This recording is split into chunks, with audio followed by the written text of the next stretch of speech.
Dalam kesunyian dan kesendirian yang dialami oleh Beethoven ketika ia mulai kehilangan pendengarannya, tentu saja ia mengalami depresi yang membuat dirinya menjadi sangat menderita. Hari-harinya dipenuhi dengan keheningan tanpa suara apapun, dan ia memilih untuk mengasingkan dirinya sendiri, menjauhi keramaian karena kondisi berat yang harus ia hadapi. Ketakutan terbesarnya adalah ketika ia sudah tidak mampu lagi mendengar simfoni dan nada-nada yang indah. Namun dalam kondisi yang seperti itu, Beethoven tetap bertahan dengan sisa-sisa semangat yang masih ia miliki. Dalam salah satu surat yang ia tulis kepada sahabatnya, Beethoven mengatakan bahwa dalam kondisi seperti ini saya tidak akan menyerah, karena saya masih memiliki tugas untuk menghias dunia ini dengan nada-nada dan harmoni-harmoni yang indah. Itulah yang memberikan semangat dan kekuatan di dalam dirinya untuk menghadapi betapa kerasnya kenyataan dan kehidupan yang harus ia jalani. Hal yang luar biasa adalah dalam kondisi yang seperti itu, Beethoven mampu menyelesaikan ke-9 simfoninya, terutama simfoni ke-9 yang ia ciptakan dalam kondisi pendengaran yang sudah hilang. Bagaimana ia menggabungkan semua instrumental dan semua suara manusia dalam satu karya musik yang agung. Bapak Ibu bisa search di YouTube simfoni ke-9 dari Beethoven ketika ia menciptakan simfoni itu dalam kondisi yang sudah benar-benar tidak bisa mendengar apapun. Tetapi ia menggabungkan suara itu dengan begitu megahnya. Kita dapat mendengarkan betapa megahnya, betapa agungnya karya Beethoven yang ia garap justru di dalam kesendirian dan kesunyian. Ada dua kemungkinan yang akan terjadi ketika seseorang mengalami penderitaan. Kemungkinan yang pertama, orang akan kehilangan semangat, kemudian menjadi putus asa. Kemungkinan yang kedua, penderitaan bisa menjadi titik berangkat kebangkitan seseorang. Melalui penderitaan itu ia mengalami perjumpaan dengan Allah dan membuatnya terus maju dan tidak pernah berhenti.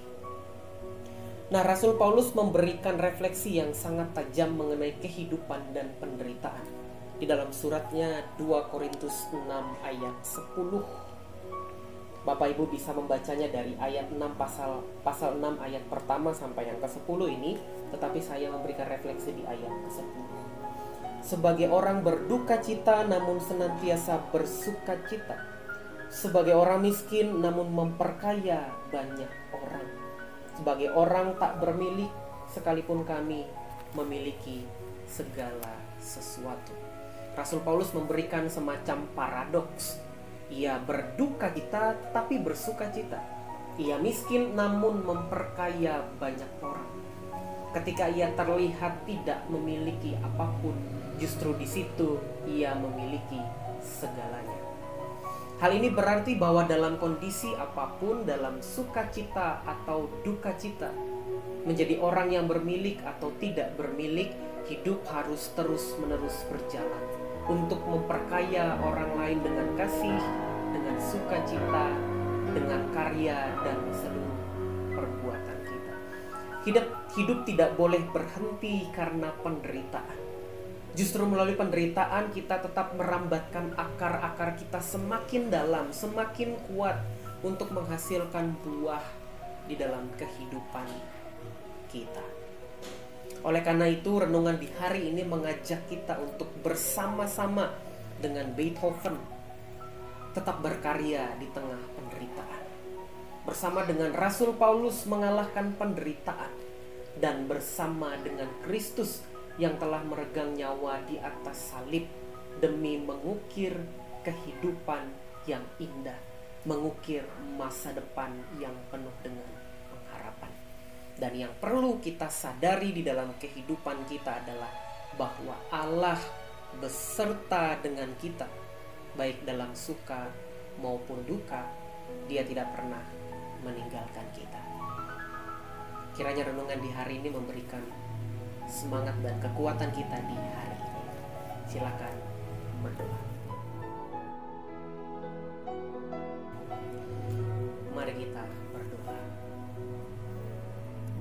Kami bersyukur ya Tuhan, firman-Mu kembali mengingatkan kami untuk terus berjalan di dalam kehidupan ini. Apapun yang kami alami, baik sukacita maupun duka cita, kebahagiaan ataupun penderitaan, kami harus terus-menerus berjalan dan tidak pernah berhenti untuk menampilkan kehidupan kami yang penuh dengan buah-buah kehidupan yang nyata. Terima kasih juga ya Tuhan, Engkau tidak pernah meninggalkan kami.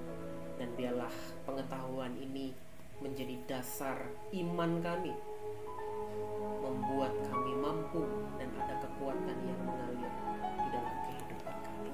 Di dalam nama Yesus kami berdoa dan bersyukur. Amin. Tuhan Yesus memberkati kita di hari ini.